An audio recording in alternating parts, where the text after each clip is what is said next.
This is Dune Dude, and we're back in my Let's Play of AM2R. Alright, last time we killed 2 more Metroid and found my way to the second boss of the game. And let's see, pretty sure I can take him on right now. Let's see how it goes on the first try, because I think there might be another 4th energy tank here somewhere. But we'll see how this goes with just the one. There's a Chosen. Oh no, it's actually a boss!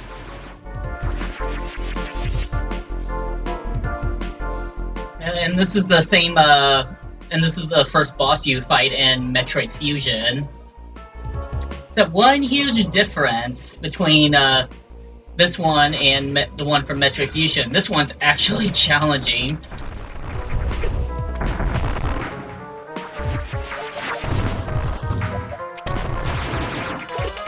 Come on. Because first you gotta... Because the one in Metroid Fusion, all you do is just go to town on him, like this. That's all you have to do. This one, you kind of do that. Oh crap, there he goes. To start with. And then once you irritate him enough, he'll start rolling around like that. And then the only way to damage him is to hit him with bombs. There we go. And... crap. Come on. Yeah, and as you can see, you hit him with a few bombs, he just jumps up, goes flying into the electricity, and that's how you damage him. This one is so much more fun than the one in Metroid Fusion, because this one you actually have to use strategy. It's not just shoot the crap out of him constantly. You actually have to use some strategy. Crap. Oh my... Cause my own bombs to have me fly up and hit my... And yeah, it's actually a pretty... There we go, that's right. It's actually a pretty simple boss fight on normal mode. As last time I played this, it was on hard mode, and that... Oh my god. That was actually pretty difficult. Fighting him on hard mode. Actually, I think the first time... Yeah, actually the first time I did this on normal mode, the first time I played this game, I actually had trouble. It took me a few tries to beat him. Because you don't actually expect him to be this challenging, especially if you play Metroid Fusion, where all you have to do just keep blasting him and then just do a few dodge when he rolls attacks. And this one actually takes some strategy. And I believe we move... Let's see, where am I? Okay, I got the Metroid over there. I got one there. Let's see. Do I go back? Oh, here we go. This is where another Metroid is.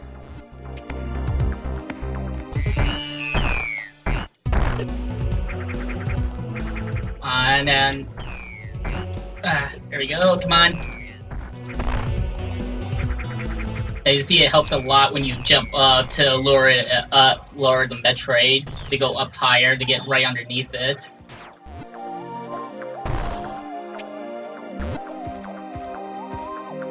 And here's that shortcut. We can't get the missile expansions from that area. And oh, I hate these things so much. These things are really annoying. Huh. I've never tried that before, trying to get them like that. And here is another, right here is another power-up. And this one, you gotta kind of time it. Let's see, there we go, yep. Because you gotta kind of time it with your bombs to eject you out from the thing, from this.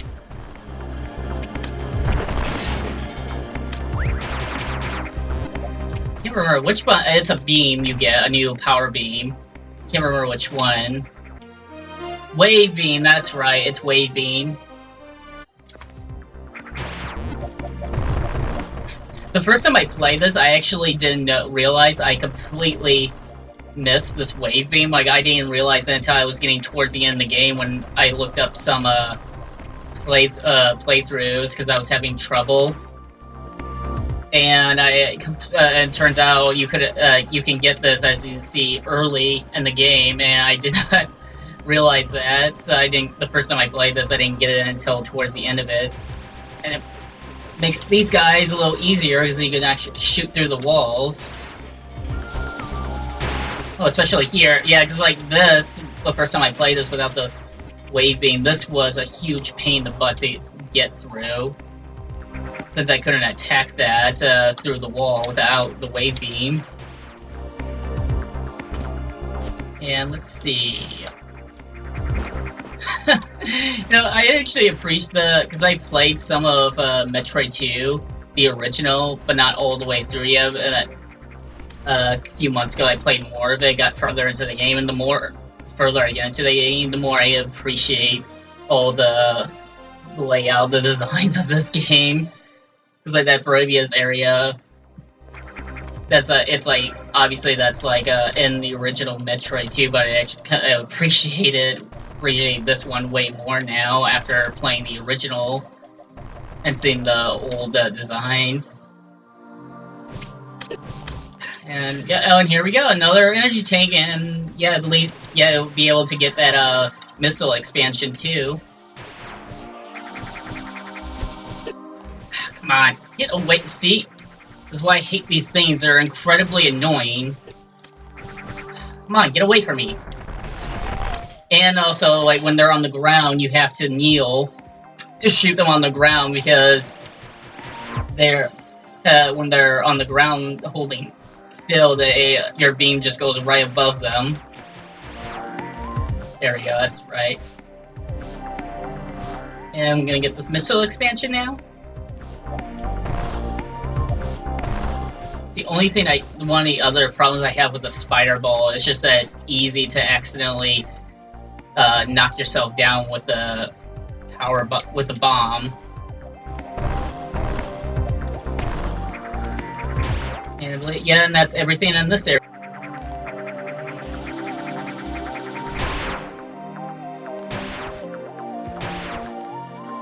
Yeah, and that was the item I actually needed to get to those 3 Metroid that I destroyed in an earlier video. That I had to use the bombing up like that to get to. Because you actually if you wanted to follow the game in sequence, you would need to go through this area first before getting those 3 Metroid.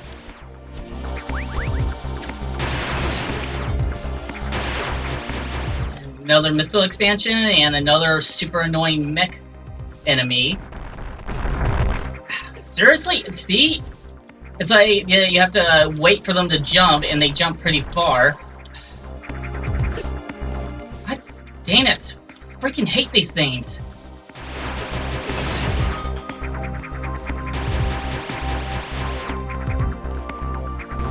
I'm trying to remember, they're nearly as annoying. I don't think they're quite as annoying in the original Metroid 2 as they are in this one.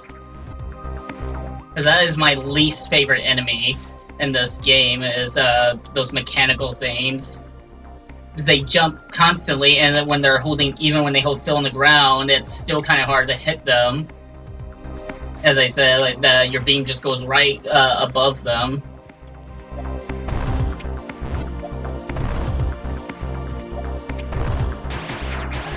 I know there's pretty sure you can get it up here.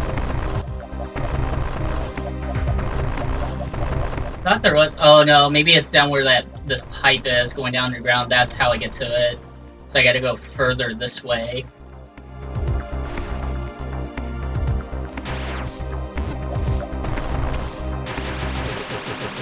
Come on. Dang it! Oh my god, I forgot the turret was there.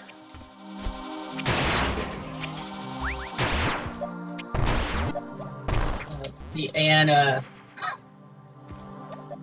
so finally made a decision on what to do with my audiobook today for work.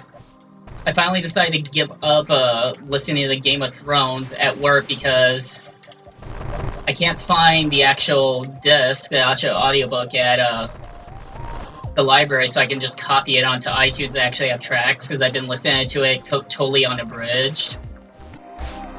So I'm listening to all 33 hours of the book, just like no way, no tracks to skip forward. So when the iPod starts over, which for some reason keeps doing that each time I recharge it, I have to fast forward through it non-stop, which drains the battery a lot. So by the time I get to my spots, a lot of the times the battery's almost dead.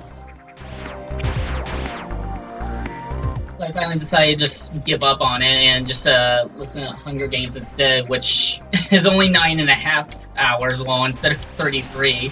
So it's something I can actually listen to within a couple days at work since we're slow. And best of all, the person who did the audiobook on YouTube, I found it on YouTube, she actually broke it up into chapters, so I actually have tracks to skip to, so if my iPod decides to start me back over, I don't have to constantly fast forward. I can actually just now skip through tracks like songs.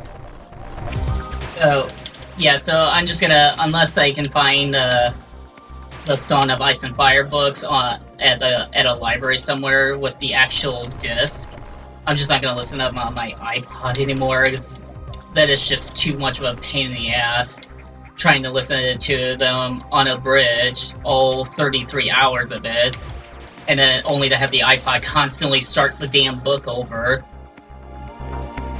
And that's just the first book. The sequel, the other books are much longer. Like, I think the second one's like 200 pages longer than the first one, so I don't know, the second one might be like 37, 38 hours long. If I'm having trouble with a 33-hour book, there is certainly no way I'm going to be able to finish the later books when they get much longer. Because the third book is 200 pages more than the first book. Alright, and let's see, what's the next area? Because, yeah, there's one more Metroid I need to get in this area. Trying to remember where it is. Well, I can call it for this episode. And next episode, I'll find that last Metroid. Alright, see you later.